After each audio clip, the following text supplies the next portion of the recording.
Hello students, स्वागत है आप सभी का हमारे YouTube channel Rupam Arya education for you पर। बच्चों, आज इस वीडियो में हम लोग बहुत ही इम्पॉर्टेंट चैप्टर का अध्ययन करने वाले हैं। इस वीडियो में हम लोग प्रीपोजिशन का स्टडी करेंगे और वह स्टूडेंट जो 2021 की यूपी टेट अथवा सी टेट की परीक्षा देने जा रहे हैं उनके लिए ये चैप्टर बहुत ही इम्पॉर्टेंट है। कक्षा 1 से लेकर 5 तक और 6 से लेकर के 8 तक सभी प्रकार की सी टेट और यूपी टेट के लिए बहुत ही इम्पॉर्टेंट है। और इस वीडियो में मैंने 2011 से लेकर के और 19 तक यूपी टेट और सी टेट के पेपर में प्रीपोजिशन से रिलेटेड जितने भी क्वेश्चंस आए हैं उन सभी को मैंने इसमें शामिल किया है।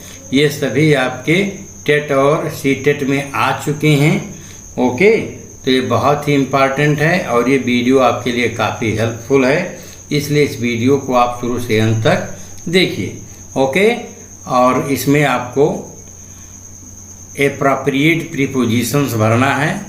जो ब्लैंक है, खाली जगह है, उसमें आपको सही प्रीपोजिशन भरना है। इसके लिए 4 ऑप्शन दिए गए हैं और ये सभी ऑप्शंस के जो क्वेश्चंस हैं प्रीपोजिशन से रिलेटेड, ये सभी आपके पेपर में आए हुए हैं। ओके, जो पिछले कई वर्षों में आए हैं। ओके, यानी 2011 से लेकर 19 तक के बीच में। तो हम स्टार्ट करते हैं। मेरा पहला सेंटेंस है ही केम टू मी मिडनाइट। अब यहाँ आपको जो ब्लैंक है, खाली जगह, उस पर भरना है। 4 ऑप्शन है जिसमें एट है, ऑन है और इसमें अपॉन है और इन है। ओके, तो इस प्रकार से 4 ऑप्शन में से आपको एक भरना है। तो इसका जो राइट आंसर होगा वो राइट आंसर आपका होगा एट। ओके, यहाँ पर जो शॉर्ट टाइम के लिए होता है, यानी जो शॉर्ट टाइम छोटे टाइम के लिए या कम समय के लिए हम ऐड का प्रयोग करते हैं और लॉन्गर टाइम के लिए हम इनका प्रयोग करते हैं। ओके, नेक्स्ट सेंटेंस है ही जूनियर और इसके बाद मी। इसमें 4 प्रीपोजिशंस दिए हैं, फ्रॉम, विथ, टू और देन। इसमें से आपको चुन के भरना है। तो बच्चों, इसका जो राइट ऑप्शन होगा वह राइट ऑप्शन 2 होगा, क्योंकि जो सुपीरियर है, ओके, जूनियर है और इन्फीरियर, ठीक, इनके बाद में और आप एक शब्द ले सकते हैं प्रीफर, इनके बाद में प्रीपोजिशन 2 आता है। ओके, नेक्स्ट हम देखते हैं third sentence. Third sentence is Napoleon had. Okay, यहाँ पर बच्चों जीनियस होना चाहिए। ओके, तो Napoleon had genius military tactics. Okay, इसके बाद without doubt he is genius, फिर खाली जगह है और मैथमेटिक्स ये लिखा हुआ है। इसमें आपको प्रीपोजिशन भरना है, जिसमें पहला ऑप्शन है इन एट, दूसरा है फॉर इन और सी है इन फॉर और डी है एट इन। ओके, तो जो आपका इसका राइट ऑप्शन होगा वह इसका राइट ऑप्शन बी होगा। ओके बच्चों, तो Napoleon had for military tactics, Napoleon had genius for military tactics and without doubt he genius in mathematics. Genius in mathematics का मतलब होता है मैथमेटिक्स में पारंगत। ओके बच्चों, तो जीनियस के साथ में मिलिट्री टैक्टिस के संबंध में आप फॉर का प्रयोग करेंगे और किसी सब्जेक्ट में अगर आप पारंगत हैं तो उसके लिए आप इन प्रीपोजिशन का प्रयोग करेंगे। ओके, अब आइए हम आते हैं नेक्स्ट सेंटेंस पर। ए प्रिजनर वाज अक्यूज्ड। ओके बच्चों, जो अक्यूज्ड शब्द है, अक्यूज्ड के बाद में प्रीपोजिशन क्या यूज किया जाता है? तो इसमें 4 ऑप्शन दिए हुए हैं, तो इसके साथ में हम ऑफ प्रीपोजिशन का प्रयोग करते हैं। ये याद रखिए कि अक्यूज ऐसा वर्ब है जिसके बाद में ऑफ ही प्रीपोजिशन आता है। He was accused of murder. Next है बच्चों हमारा 5th सेंटेंस है let us not confuse liberty, और इसके बाद में लाइसेंस है। कन्फ्यूज का मतलब यहाँ उलझा देना, कन्फ्यूज मीन्स यहाँ उलझा देना, यानी तो बच्चों जो कन्फ्यूज लिबर्टी है इसके बाद में जो प्रीपोजिशन आता है वो आता है विथ, इसे आपको माइंड में रखना होगा। ओके, और नेक्स्ट है बच्चों अशोका इज वर्दी, और इसके बाद रिमेम्बरेंस, और इसके लिए आपके पास 4 ऑप्शन है, फॉर, विथ, एट और ऑफ। ओके, तो यहाँ पर हम प्रयोग करेंगे प्रीपोजिशन ऑफ का, ये आपका ऑफ प्रीपोजिशन सही है। Ashoka is worthy of remembrance, worthy of someone या something. Okay, worthy of someone हो या समथिंग हो। ओके, यानी वर्दी ऑफ ही होता है, यानी वर्दी के बाद में आप प्रीपोजिशन करते हैं। ओके, नेक्स्ट आप देखें 7th sentence, the ministers are responsible the chief minister of their state. Okay, तो मिनिस्टर्स रिस्पॉन्सिबल होते हैं किसके प्रति? चीफ मिनिस्टर के प्रति। तो यहाँ पर आप प्रयोग करेंगे बच्चों टू प्रीपोजिशन, यहाँ पर 4 ऑप्शन है जिसमें टू सही है। तो the ministers are responsible to the chief minister of their state. Okay, अगर जब हम किसी व्यक्ति के प्रति रिस्पॉन्सिबल होंगे तो वहाँ पर टू लगाइए, और यदि आप किसी कार्य के लिए रिस्पॉन्सिबल होंगे ओके, तो वहाँ पर आप फॉर प्रीपोजिशन का प्रयोग कर देंगे। ओके, लेकिन व्यक्ति के प्रति अगर आप रिस्पॉन्सिबल हैं तो वहाँ पर आप टू का प्रयोग करेंगे। ओके, नेक्स्ट है बच्चों 8वां सेंटेंस है आपका। 8वां सेंटेंस है आर यू सॉरी, फिर गैपिंग है आपका what you have done. Okay, तो बच्चों इसमें आपको प्रीपोजिशन फिलअप करना है, फार है, बाई है और विथ है और ओवर है। ओके, तो आर यू सॉरी, इसके that dash what you have done, तो इसमें सॉरी फार होता है बच्चों, सॉरी फार, सॉरी के बाद में प्रीपोजिशन फार लगता है। ओके, नेक्स्ट है why are you always so suspicious, इसके बाद टू है बच्चों, और इसके बाद में विथ है और ऑफ है, फार है। तो सस्पिशियस का मतलब बच्चों संदेह रखना। तो किसी व्यक्ति या वस्तु के साथ जब हम संदेह रखते हैं तो बच्चों इसके साथ में प्रीपोजिशन ऑफ प्रयोग होता है, यानी why are you always so suspicious of me, आप मेरे पर सदैव इतने क्यों सस्पिशियस रहते हैं।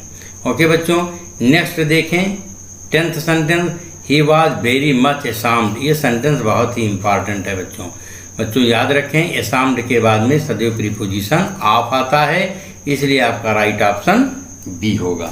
ओके, आइए नेक्स्ट देखते हैं 11th sentence. Okay, I tried, फिर इसमें रिलीव है, देम देयर पॉवर्टी, जिसमें आपको 2 प्रीपोजिशन भरना है, जिसमें पहला ऑप्शन है टू विथ और टू ऑफ, बाई, फ्रॉम और इनटू विथ। ओके, तो इसका जो राइट ऑप्शन होगा बच्चों I tried to relieve. Okay, them to के बाद में आया है देखिए, और इसके बाद में आप प्रयोग कर देंगे ऑफ का। Okay, I tried to relieve them of their poverty. Okay, explanation भी लिखा हुआ है देखिए, you are relieved from an obligation. अगर आपको किसी ड्यूटी या कर्तव्य से रिलीव किया जाए तो वहाँ पर फ्रॉम लगता है बच्चों। जैसे एग्जांपल देखें, such as the need to appear before the court, जैसे आपको कोर्ट के सामने अपीयर होना हो, उससे अगर आपको रिलीव किया जाता है तो वहाँ पर आप जो है फ्रॉम प्रीपोजिशन करेंगे। लेकिन you are relieved of something, अगर किसी चीज़ से आपको रिलीव किया जाए, दैट यू पसेस, जो आपके पास हो, तब वहाँ पर हम आप प्रयोग करेंगे। जैसे ये पॉवर्टी आपसे पसस करती है, आपसे रिलेट करती है, इसलिए यहाँ पर आपका प्रयोग किया गया है। ओके, नहीं हम नेक्स्ट सेंटेंस देखते हैं बच्चों, हमारा 12th सेंटेंस है व्हेन शी पार्टेड। पार्टेड माने अलग होना बच्चों, और जब हम पार्टेड करते हैं तो पार्ट के बाद में फ्रॉम प्रीपोजिशन आता है, यानी हम किसी से अलग होते हैं तो इसमें फ्रॉम प्रीपोजिशन लगता है, क्योंकि इसमें सेपरेटिव केस का प्रयोग किया जाता है बच्चों जब अलग होते हैं। सेपरेटिव केस को हम अपादान कारक कहते हैं संस्कृत में या हिंदी में, अंग्रेजी में सेपरेटिव केस करते हैं, और अपादान कारक का एक ही प्रीपोजिशन है और वह है from. We have been living here, यहाँ पर बच्चों 6 मंथ देखिए, ये आपका जो प्रेजेंट परफेक्ट और कंटिन्यूअस टेंस है, और बच्चों आपका 6 मंथ अनिश्चित समय है, इसलिए इसके पहले आप फॉर प्रीपोजिशन का प्रयोग करेंगे। ओके, नेक्स्ट देखिए 14 sentence, he killed 2 birds. Okay बच्चों, यहाँ पर देखिए स्टोन है, ये स्टोन क्या है, इंस्ट्रूमेंट है, यानी इसके हम इंस्ट्रूमेंटल केस का इसमें प्रयोग करेंगे। तो इंस्ट्रूमेंटल केस में बच्चों विथ आता है, इसलिए यहाँ पर आप विथ भर देंगे। ओके, यहाँ एक्सप्लेनेशन लिखा भी है। नेक्स्ट है she has been living this city. बच्चों ये भी आपका प्रेजेंट परफेक्ट कंटिन्यूअस है और आपका 10 ईयर्स अनिश्चित समय है, तो यहाँ पर इन दिस सिटी आप लगा देंगे। ओके, और फिर फार लगा देंगे, क्या निश्चित समय है, इसलिए बच्चों आपका जो ये राइट ऑप्शन होगा वो राइट ऑप्शन आपका बी होगा। ओके, नेक्स्ट है बच्चों देखिए, बहुत ही इम्पॉर्टेंट सेंटेंस है ये 16 वाला, और आपको कंफ्यूजन में डाल सकता है, इसलिए बच्चों ये देखें जो 16 सेंटेंस है आपका, इसमें लिखा है ही इज़ ब्लाइंड, और इसके बाद में गैपिंग है, और आपको इसमें राइट ऑप्शन भरना है। तो इसमें पहला जो है 2 है और सेकंड यानी फर्स्ट आपका विथ 2 और ऑफ है। तो याद रखें बच्चों, जो ब्लाइंड होता है ये ब्लाइंड के बाद में प्रीपोजिशन 2 आता है। He is blind to his own fault, यानी अपनी गलती के लिए वो बिल्कुल अंधा है, इट मीन्स उसको अपनी गलती दिखाई नहीं देती है। ओके बच्चों, नेक्स्ट हम देखते हैं 17th, सी बेंट। ये बहुत ही सरल होता है बच्चों, ये देखिए बच्चों गो के बाद में सदैव 2 प्रीपोजिशन आता है, तो यहाँ पर 2 पहले देख लीजिए, बी और सी दोनों में और इसमें दिया है, और द पार्क यहाँ पर फार ए वाक का प्रयोग कर देंगे, तो जहाँ पर 2 और फार दोनों लिखा है वही आपका ऑप्शन सही है। ओके, अब आते हैं बच्चों हम 18th सेंटेंस पर। 18वां सेंटेंस आप देखिए, the prime minister was acquitted. बच्चों ये जो एक्विटेड शब्द है, एक्विटेड का मतलब होता है मुक्त होना, फ्री होना। ओके, तो यहाँ एक्विटेड के बाद में बच्चों ऑफ प्रीपोजिशन आता है, इसलिए आपका जो राइट ऑप्शन है वह है ए। ओके, नेक्स्ट है बच्चों देखिए 19th, बहुत ही सरल है बच्चों, ये देखिए I prefer Chaucer Spencer in reading English poetry. जब इंग्लिश पोएट्री हम पढ़ते हैं और चासर की और स्पेंसर की, तो मैं चासर की जो इंग्लिश पोएट्री है उसको ज़्यादा पसंद करता हूँ। तो बच्चों जो ये आपका प्रेफर वर्ब है, इसके बाद में या इसके साथ सदैव 2 प्रीपोजिशन आता है, इस बात को आप याद रखें, और इसलिए आपका जो राइट ऑप्शन है वह सी है। आइए 20 सेंटेंस देखते हैं बच्चों, ये देखिए ही डील्स। ओके बच्चों, और यहाँ डील्स के बाद में बच्चों प्रीपोजिशन इन आता है, दैट्स वाई आपका जो राइट ऑप्शन है वो इन है। ही डील्स इन राइस का मतलब बच्चों, डील्स इन का मतलब कार्य करना, यानी वह चावल का कार्य करता है। ठीक, इसका मतलब ये हुआ। ठीक, नेक्स्ट है बच्चों देखिए, डील्स के बाद में सदैव प्रीपोजिशन इन आता है। नेक्स्ट आइए बच्चों हम पढ़ते हैं, बहुत ही सरल है, लेकिन फिर भी ये आपके पिछले वर्षों के टेट और सी टेट के पेपर में आया है, यूपी टेट में भी आया है, राजस्थान और हरियाणा के भी टेट में ये आया हुआ है। द रिंग इज मेड, अब देखिए बच्चों यहाँ मेड ऑफ, मेड के बाद में मेक के बाद में प्रीपोजिशन ऑफ प्रयोग किया जाता है, इसलिए आपका राइट ऑप्शन सी है। और नेक्स्ट है बच्चों, we have been waiting for the train. यहाँ पर भी ये प्रेजेंट परफेक्ट कंटिन्यूअस है, और बच्चों जब परफेक्ट कंटिन्यूअस टेंस का हो तब उसमें केवल हम सिंस या फार का प्रयोग करते हैं। निश्चित समय होगा तो सिंस, अनिश्चित समय होगा तो फार। हमें ये देख लेना है कि 2 आवर्स क्या है, तो 2 आवर्स अनिश्चित पीरियड है, इसलिए आपका राइट ऑप्शन डी होगा बच्चों, यानी इसमें हम फार भरेंगे। नेक्स्ट आते हैं बच्चों 23 सेंटेंस नंबर है, ये number of plays were written. ये बच्चों ये आपका पैसिव वॉइस में है, और पैसिव वॉइस में जो ऑब्जेक्ट को जो हम सब्जेक्ट बनाए थे और सब्जेक्ट को ऑब्जेक्ट बनाते हैं, तो जो ऑब्जेक्ट हम लिखते हैं बाद में उसके पहले हम बाई लगा देते हैं। ओके, यानी पैसिव वॉइस में एमबी थर्ड के बाद में बाई प्रयोग किया जाता है, इसलिए आपका राइट ऑप्शन डी होगा। हिज फादर डाइड ऑफ, देखिए बच्चों डाइड के बाद में ऑफ लगाते हैं। ओके बच्चों, ये बहुत ही इंपॉर्टेंट सेंटेंस है बच्चों। एक डाइड ऑफ भी होता है और एक होता है डाइड फार भी होता है। ओके, तो जो हम डाइड प्रयोग करते हैं आप बच्चों, जब किसी बीमारी से आप मरते हैं, निश्चित बीमारी से, तब आप प्रयोग करते हैं, इसलिए आपका राइट ऑप्शन बी है। और डाइड फार कहाँ प्रयोग करते हैं? जब हम किसी निश्चित उद्देश्य के लिए मरते हैं बच्चों, जैसे मैनी सोल्जर्स या many freedom fighters died for the nation. Okay, इस तरह से आप लिख सकते हैं, यानी किसी कार्य के लिए अगर आप डाई करते हैं तो फार लगाइए, और किसी बीमारी से आपकी डेथ होती है तो आप लगाएंगे।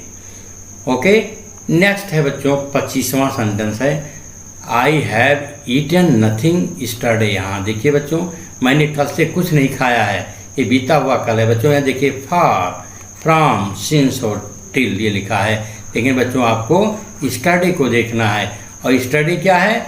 डिफिनिट पीरियड ऑफ टाइम है।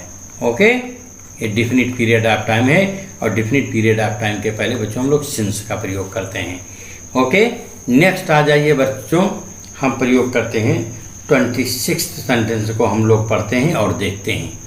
Okay, the horse jumped the well लिखा हुआ है बच्चों। वेल बच्चों ये आपका कुआं बहुत गहरा होता है। ओके, और जब बच्चों जो हम अंदर की तरफ गति करते हैं, अंदर की तरफ जब गति करते हैं तब उसमें हम इनटू का प्रयोग करते हैं।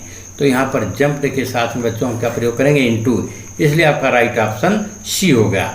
और 27वां सेंटेंस देखें बच्चों, द पेशेंट डाइड, फिर पुनः इसी तरह का सेंटेंस रिपीट हो गया है बच्चों।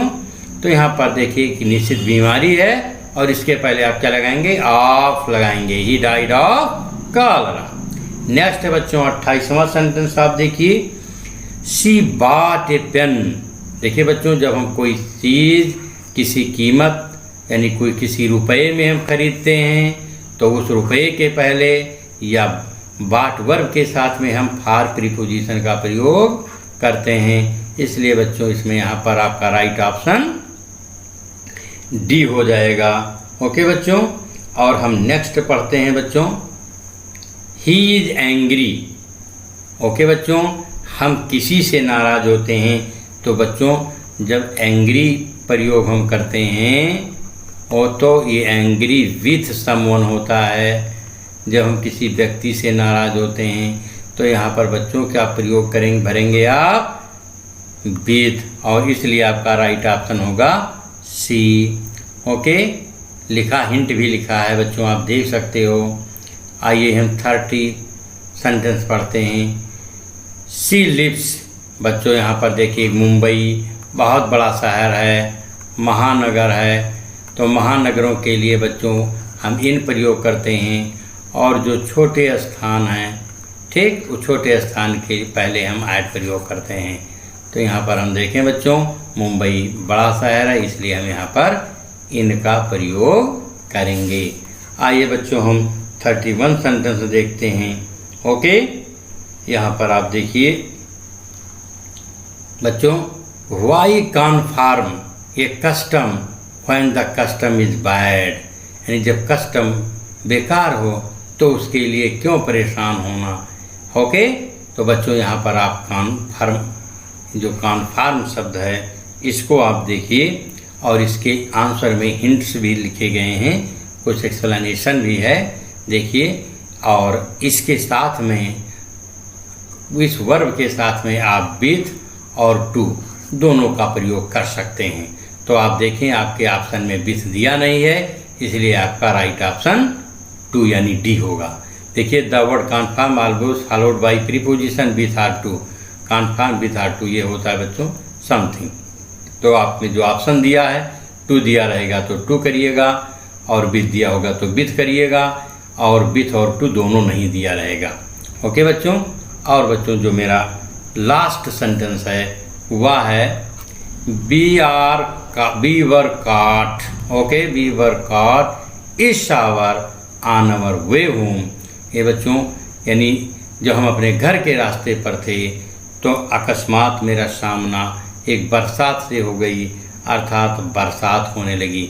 तो बच्चों इस तरह का जब होता है सेंटेंस, ओके, तब हम क्या करते हैं, बाई यूज़ करते हैं।